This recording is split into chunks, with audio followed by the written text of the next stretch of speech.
Hey there, everybody. Pete Pardo here from Sea of Tranquility. Welcome to another edition of the Monsters Den. Today we're going to look at the very fine giant monster creature flick from 1953, The Beast from 20,000 Fathoms.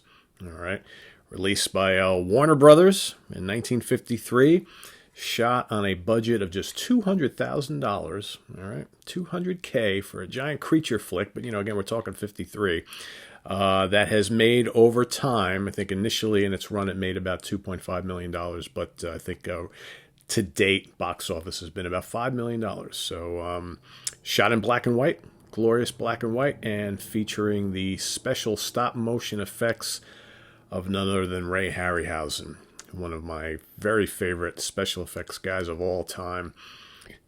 Huge fan. I've been a huge fan of Ray Harryhausen since the very beginning. So before we kind of get into a little bit of information on the film, so I'm still kind of toying around with how we're going to do this Monsters Den show. We've had a few people who love the fact that I'm doing like a full synopsis of these films. Other people, who haven't seen the films are kind of a little surprised that I'm giving away the entire plot and storyline and spoilers of the endings and all that kind of stuff. So I think I'm going to kind of lighten up a little bit on giving full film synopsis for those who perhaps haven't seen these films. Because, the goal here is that you guys are going to go out and watch these movies if you haven't seen them. If you have seen them, hopefully it'll give you inspiration to watch them again. But I don't want to give away the endings to all these because, again, I understand that there are some folks out there who haven't seen some of these. I kind of thought maybe the most of these that I would pick would be loved favorites and beloved favorites by many, but apparently there are a lot of people who have not seen a lot of these classic horror films. So I'm going to kind of take a little step back from telling you all about every aspect of the films as far as like the plot lines and the endings and all that kind of stuff.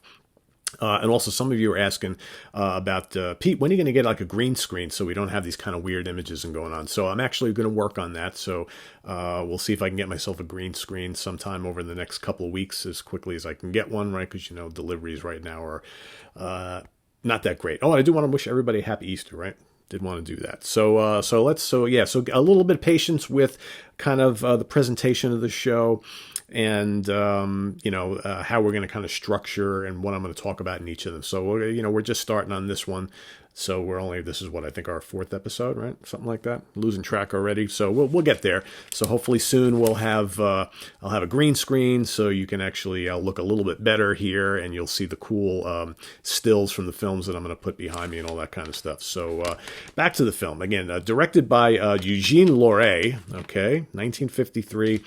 This was actually the first film that Ray Harryhausen worked on as the sole director and technician of special effects. He had also worked on Mighty Joe Young, helping out Willis O'Brien back a few years before then, but he was actually, like I said, he was not doing the bulk of the stop motion effects, but he was working in conjunction with Willis O'Brien. But Beast from 20,000 Fathoms is the first film where it's all him doing the stop motion effects. Okay, of course you got the giant dinosaur. So what else? What do we got? Starring in the film, Paul Christian plays Professor Tom Nesbitt. Okay, you got Paula Raymond plays Lee Hunter, one of the stars of the film. You got Cecil Kellaway as Dr. Evans, and then Kenneth Tobey plays Colonel Jack Evans. So those are there's a lot of the folks in the film, but those are the four like main leads. Film is based on a story by Ray Bradbury called The Foghorn. Okay, Ray Bradbury and Ray Harryhausen were actually very close friends, so that was a suggestion that why don't we use your short story, take that to the studios to kind of film a monster pick, and that's actually what happened.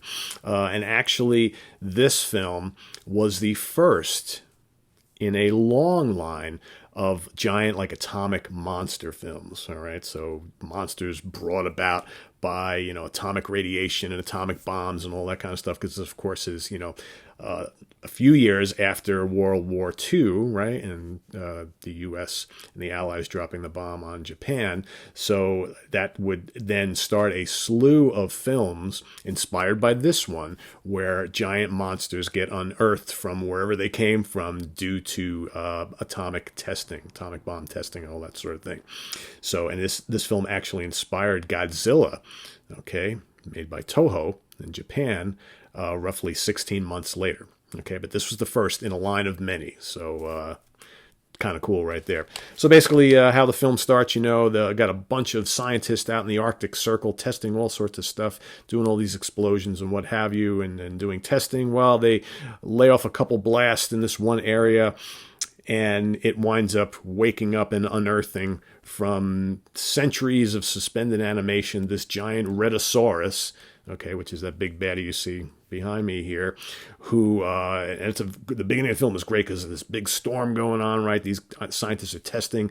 All of a sudden, this giant hole in the glacier or whatever opens up, and up comes the Rhedosaurus, right? And he starts all of a sudden, bounding about up on top of the snow and the ice.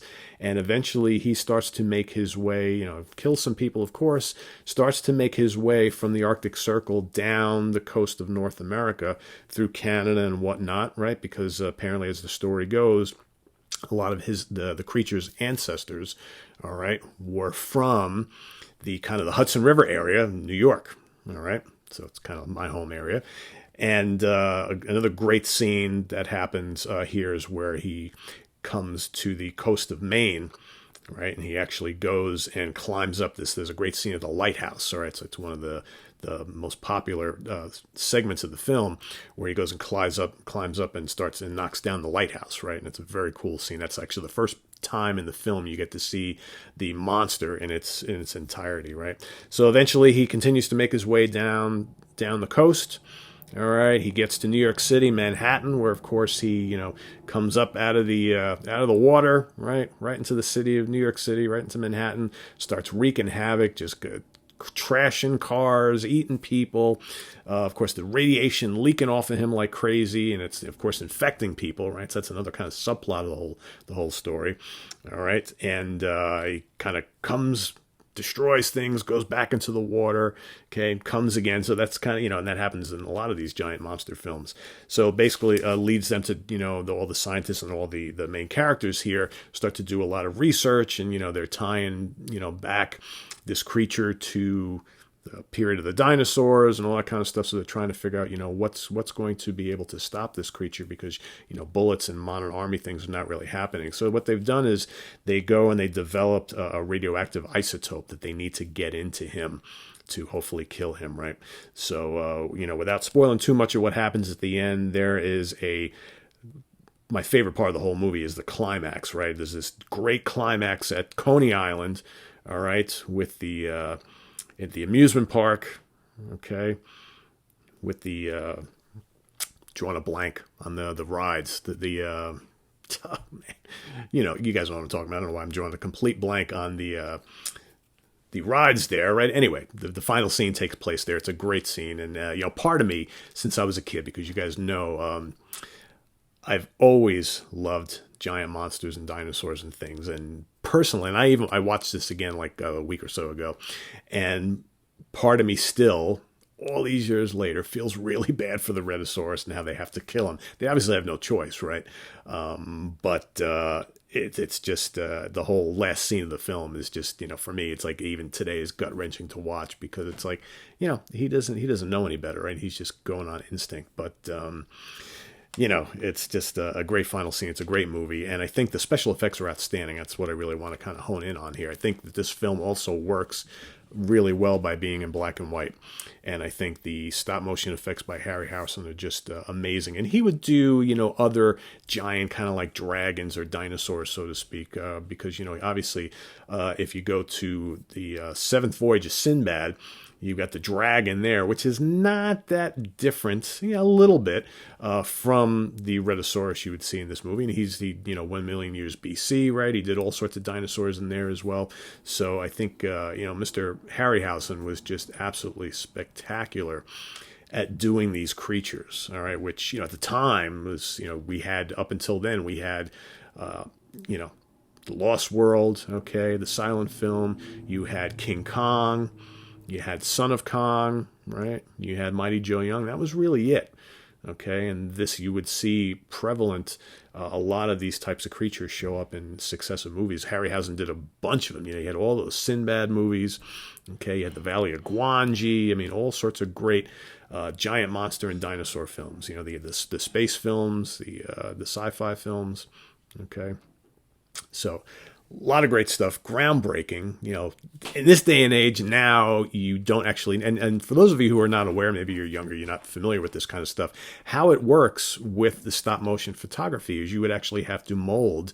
So what Harryhausen did, he would mold a sculpture, okay, and paint it and add hairs to it and all that kind of stuff. And it had to be kind of pliable, right? And he would actually sit there with a camera, and for every frame you would move. So in the case of this dinosaur creature here, every frame you would shoot. So if he was taking a step, you would have to do this, take a shot, do this, take a shot, do this, take a shot, do this, take a shot, open up the mouth, all that kind of stuff. So it's painstakingly, slow moving.